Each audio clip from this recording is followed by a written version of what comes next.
Joining us now to discuss Wray's resignation and the FBI under his leadership is Paul Kamenar, Lead Counsel at National Legal and Policy Center. Paul, thank you so much for joining us. Great to see you again. Now, FBI head Christopher Wray has announced he's resigning. That's despite his term scheduled to end in 2027. Wray said about his decision, quote, "In my view, this is the best way to avoid dragging the Bureau deeper into the fray." What do you make of Wray's reason for resigning? Well, he obviously saw the writing on the wall that once President Trump took office, he was going to be fired, and rightly so.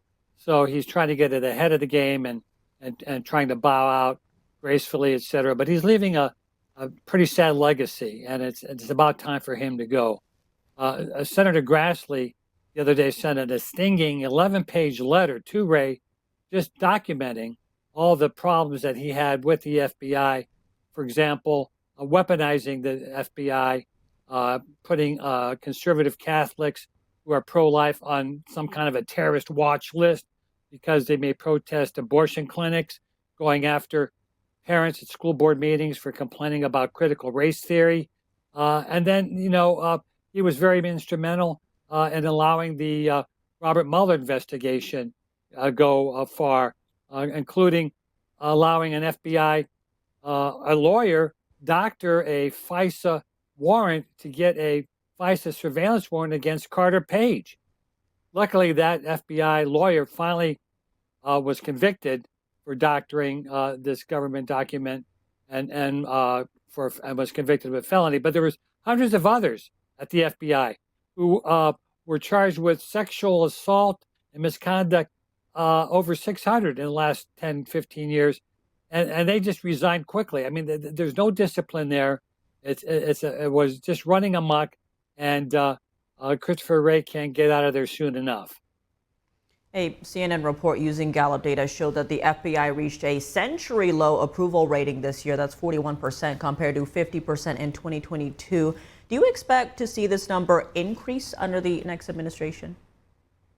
Yeah, I certainly do. We are having Kash Patel as the nominee to take Chris Wray's place as the FBI director.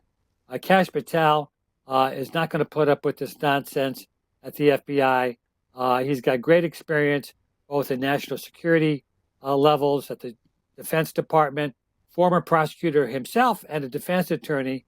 So he's going to straighten out that department and get rid of this bias and this kind of criminalization, over-criminalization and weaponization, I should say, of the FBI.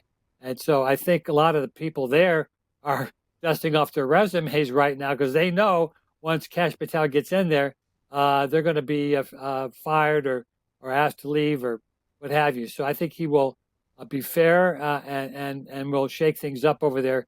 And it certainly does need shaking up. In terms of Wray, Trump actually appointed Wray in 2017 after he fired Director James Comey. But lately, Trump has spoken negatively of Wray on TV. Critics say that Wray's resignation breaks from the norm where the 10-year terms are supposed to counter any political influence on the Bureau. What do you make of that?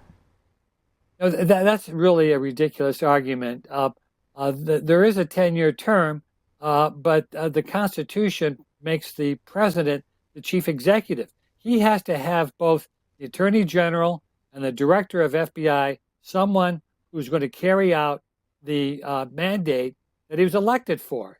And clearly, Chris Wray is not the person to do that. So President Trump will exercise his powers, but apparently he doesn't need to now because Chris Wray is resigning ahead of the game.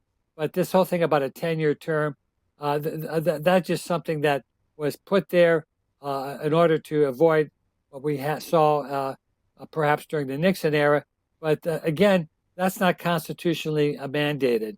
And if it needs to be changed by the president, that president has the right, if not the duty, to get new leadership.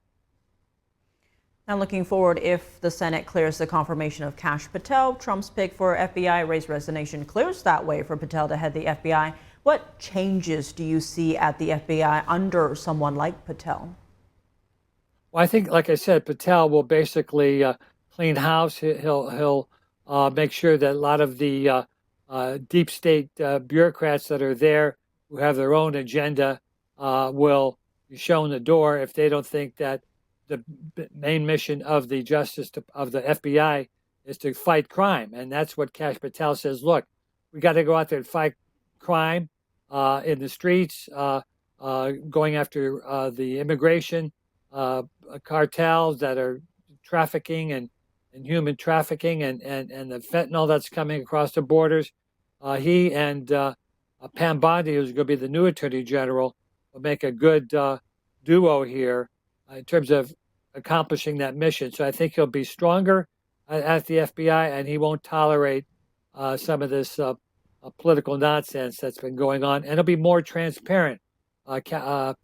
Chris Wray has been very obstructive with Congress. There's been even an Inspector General report showing how the department has been covering up for some of the bad apples there. So I think you're going to see a more open and transparent and a more effective FBI, which the American people can now restore some trust into. Paul Kamenar, thank you so much for joining us. Thank you for having me.